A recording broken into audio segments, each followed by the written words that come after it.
சஞ்சலம் ஹி மன கிருஷ்ண. இப்படி இருக்கும் இந்த மனதின் சஞ்சலங்கள் என்று சொன்னாலே மனதின் அந்த அமைதி இல்லாமல் இருக்கும் அலைப்பாயும் தன்மையாக இருக்கு. சஞ்சலம் ஹி மன கிருஷ்ண பிரமாதி பலவத்ருடம். அதாவது ரொம்ப திடமாக இருக்கிறது, ரொம்ப ஸ்திரமாக இருக்கிறது, ரொம்ப ஃபேமாக இருக்குது.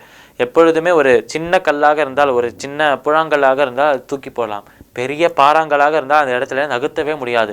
அதனால் இந்த ஒரு மனதின் பாயும் அந்த தன்மையானது ஒரு பெரிய பாறாங்கலை போனது கிருஷ்ணா. அதை நகர்த்தவே முடியாது நம்மளால். மனதிலிருந்து நகர்த்த தான் முடியல.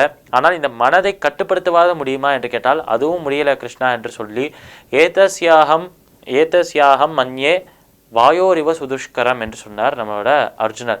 அதாவது இந்த மனதை அடக்குவது, மனதை கட்டுப்படுத்துவது என்பது எப்படி காற்றை அடக்குவது முடியாத செயலாக இருக்கோ, இப்போ காற்று ஒரு இடத்துல போயிட்டு இருக்கு, அதை கையை வைத்து பிடித்து வைத்து அந்த காற்றை வேற எங்கேயாவது விடலாம் என்றால் அது நடக்காத விஷயமாக இருக்கும். என்றால் காற்றை கையில் பிடிக்கவே முடியாது. அது போலவே தான் வாயோரிவ சுதுஷ்கரம், நம்ம மனதை அடக்குவதும் அது போலவே கடினமானது கிருஷ்ணா என்று சொன்னார் நம்மளோட அர்ஜுனர்.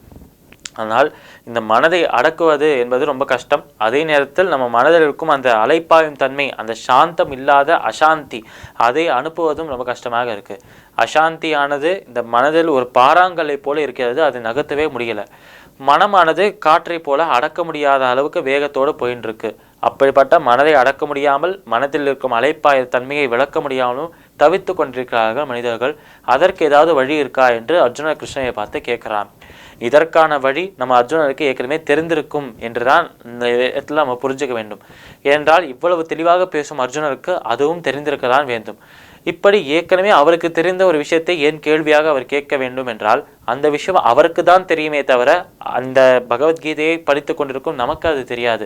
அதனால் நம்மை போன்ற சாதாரண நபர்களுக்கு கிருஷ்ணர் ஒரு அறிவுரையாக, ஒரு இன்ஸ்ட்ரக்ஷனாக இதை கொடுக்கட்டும், ஒரு உபதேசமாக இதை கொடுக்கட்டும் என்பதற்காக தான் இந்த ஒரு கேள்வியை அழகாக அர்ஜுனர் இந்த இடத்தில் வைக்கிறார். இப்போ இந்த கேள்வி, மனதை அடக்குவது ரொம்ப கடினமான விஷயம், காற்றை அடக்குவது போல கடினமான விஷயம், ஒரு பாறாங்கல்லை வெளியில தள்ளி போடுவது போல இந்த மனதில் இருக்கும் அந்த ஆசைகள், அந்த ஒரு அளவில்லாத ஆசைகளை அடக்குவது கஷ்டம் என்று சொல்றார் அர்ஜுனர். இப்படி அலைப்பாய்ந்து கொண்டிருக்கும் மனதை அடக்குவது எப்படி என்று அர்ஜுனர் கிருஷ்ணரை பார்த்து ஒரு கேள்வியை கேட்கிறார்.